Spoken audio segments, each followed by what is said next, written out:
Il existe un félin dans les montagnes que très peu de personnes dans le monde ont déjà réussi à observer, non pas parce qu'il est une légende, mais parce qu'il a appris à disparaître complètement entre les rochers de l'un des environnements les plus extrêmes de la planète. Et le plus étrange, c'est que ce félin est loin d'être le plus grand mystère de ces montagnes. Cachés entre les pierres, la neige et les altitudes extrêmes, vivent des animaux aux capacités si impressionnantes qu'ils semblent venir d'un autre monde. Et le plus étrange, c'est que l'animal le plus impressionnant de cette liste n'est pas celui auquel vous pensez. Il n'est ni le plus grand, ni le plus rapide, ni le plus puissant. Mais il a trouvé un moyen de dominer l'un des environnements les plus difficiles de la planète. Aujourd'hui, vous allez découvrir les 7 animaux les plus impressionnants des Andes, des créatures qui ont transformé l'un des endroits les plus difficiles de la planète en leur propre territoire. Et plus vous avancerez dans cette liste, plus il sera difficile de croire que ces animaux existent réellement. Commençons. Condor des Andes. Avant même de parler de ce qu'il fait, parlons de ce qu'il est.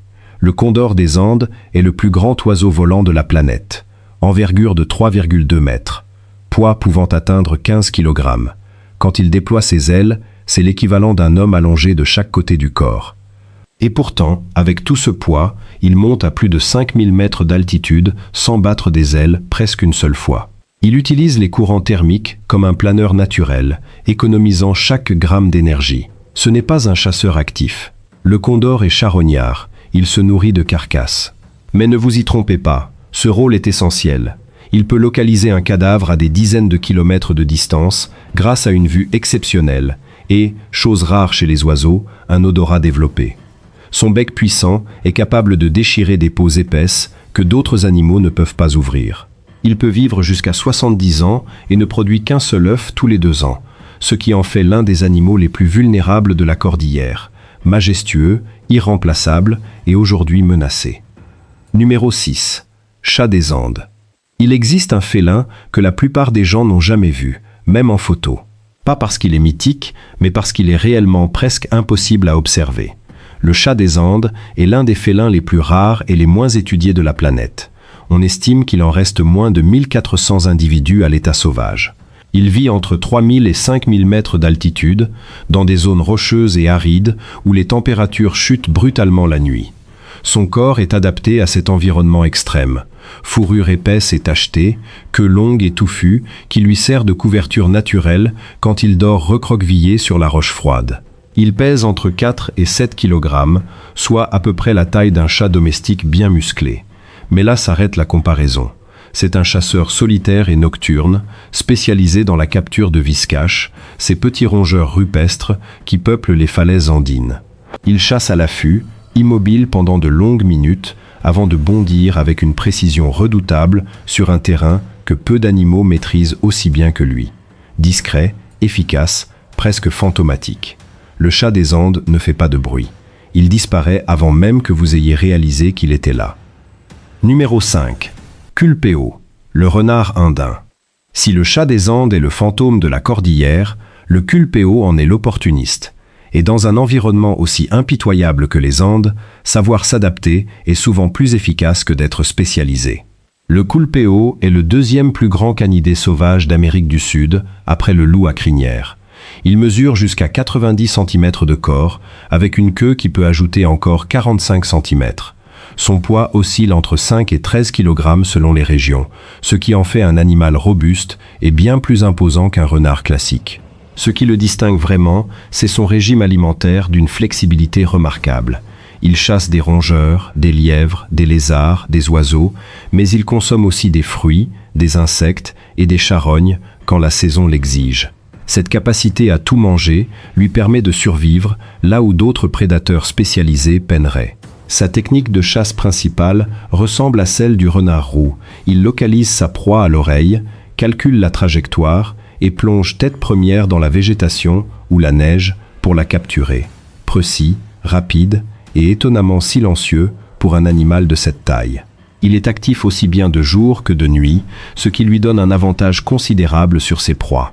Dans les Andes, le culpeo ne survit pas malgré les conditions. Il prospère grâce à elle. Numéro 4. Aigle à tête noire. Tous les prédateurs n'ont pas besoin d'être gigantesques pour dominer leur environnement. L'aigle à tête noire en est la preuve. Avec une envergure pouvant atteindre 1,8 m pour à peine plus d'1 kg, ce rapace vit sur les versants andins entre 1000 et 3200 mètres d'altitude, là où les forêts sont denses et les espaces réduits. Sa force ne réside pas dans sa taille, mais dans son agilité. Alors que la plupart des grands rapaces préfèrent les espaces ouverts, lui chasse au cœur de la végétation. Il traverse les arbres à grande vitesse, change brusquement de direction et poursuit ses proies là où peu d'oiseaux de proie peuvent s'aventurer. Petits mammifères, oiseaux, reptiles, rien n'échappe à sa vigilance. Sa vision exceptionnelle lui permet de détecter le moindre mouvement dans le sous-bois, même à travers un enchevêtrement de branches et de feuillages. Rapide, précis et presque invisible lorsqu'il est en chasse, l'aigle à tête noire règne sur un territoire où la moindre erreur peut être fatale. Les numéro 3. Jaguatirica, ocelot. L'ocelot est le genre d'animal qui vous regarde comme si vous étiez le problème. Et dans son territoire, vous l'êtes probablement. Il mesure entre 68 et 100 cm de corps, avec une queue d'environ 40 cm supplémentaires et pèse entre 8 et 16 kg. Physiquement, il se situe entre un grand chat domestique et un petit léopard, mais sa morphologie est trompeuse.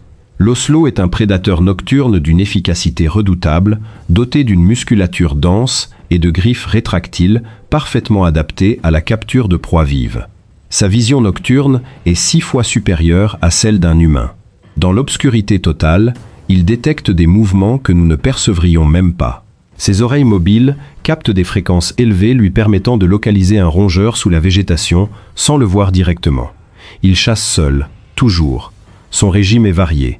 Rongeurs, oiseaux, reptiles, petits cervidés et même poissons, selon les opportunités. Il ne chasse pas au hasard. Il mémorise les zones de passage de ses proies et les attend, parfois pendant plusieurs heures, immobile. Ce qui distingue l'ocelot des autres félins de taille similaire, c'est sa capacité à chasser aussi bien au sol que dans les arbres et dans l'eau. 3 environnements, une seule espèce. Dans les zones andines et périandines qu'il occupe, peu de prédateurs couvrent autant de terrain avec autant de discrétion. Numéro 2. Chat des Pampas. Le chat des Pampas ressemble à un chat de ferme égaré en altitude. Apparence banale, réalité bien différente. Il pèse entre 3 et 7 kg et mesure environ 70 cm de corps. Son pelage grisâtre avec des marques brun rougeâtres lui offre un camouflage presque parfait dans les herbes sèches et les zones rocheuses des Andes, entre 1800 et 4500 mètres d'altitude. Un animal conçu pour disparaître dans son environnement. C'est un chasseur strictement nocturne. Il se nourrit principalement de petits rongeurs, de lézards et d'oiseaux au sol. Sa technique est simple et efficace, approche lente, quasi immobile, jusqu'au moment précis où la distance est suffisamment courte pour bondir. Pas de poursuite longue, pas d'énergie gaspillée. Ce qui est remarquable, c'est sa capacité à survivre dans des zones où la nourriture est rare et les températures extrêmes. Les nuits andines descendent bien en dessous de zéro et le chat des Pampas y circule comme si c'était son terrain de jeu naturel. Parce que c'est exactement ça. Peu étudié, souvent confondu avec d'autres félins, il reste l'un des carnivores les plus discrets de toute la cordillère. Pas le plus grand, pas le plus rapide. Mais dans son créneau, il n'a pratiquement aucun concurrent. Numéro 1. Ours à lunettes. C'est le seul ours d'Amérique du Sud. Et il n'a rien à envier aux autres. L'ours à lunettes mesure entre 1,5 et 1,8 mètres debout et pèse entre 60 et 175 kg selon le sexe. Les mâles sont nettement plus imposants que les femelles. Son nom vient des marques claires autour de ses yeux, distinctives chez chaque individu comme des empreintes digitales. Contrairement à l'image classique de l'ours prédateur, il est majoritairement herbivore, fruits, broméliacées, tiges de palmier, maïs, mais son régime inclut aussi des insectes, des petits mammifères et des charognes quand l'occasion se présente. C'est un opportuniste intelligent, pas un chasseur spécialisé. Ce qui le rend impressionnant, c'est sa capacité d'adaptation. Il vit dans des environnements très variés, forêts tropicales, zones arbustives, prairies andines, jusqu'à 4000 mètres d'altitude. Il grimpe aux arbres avec une facilité déconcertante malgré son poids et construit parfois des plateformes de branches pour dormir ou se nourrir en hauteur. Il n'est pas agressif par nature, Mais un ours à lunettes acculé ou surpris peut infliger des blessures graves. Sa force physique est réelle et ses griffes, bien que non rétractiles, sont suffisamment puissantes pour déchirer l'écorce des arbres. Discret, adaptable, sous-estimé. Dans les Andes, c'est lui qui dure. Alors, vous connaissiez déjà tous les animaux de cette liste? Ou est-ce que certains vous ont complètement surpris? Si vous avez découvert une espèce que vous ne connaissiez pas et qui vous a fasciné, pensez à vous abonner à la chaîne. C'est exactement pour ça qu'on est là, vous faire découvrir des animaux incroyables et des faits que la plupart des gens n'ont jamais entendus. Et maintenant, on a une question pour vous. Parmi tous les animaux de cette liste, lequel aimeriez-vous observer dans la nature au moins une fois dans votre vie? Dites-nous votre réponse dans les commentaires, on lit tout. Merci d'avoir regardé la vidéo et à très bientôt pour une nouvelle découverte.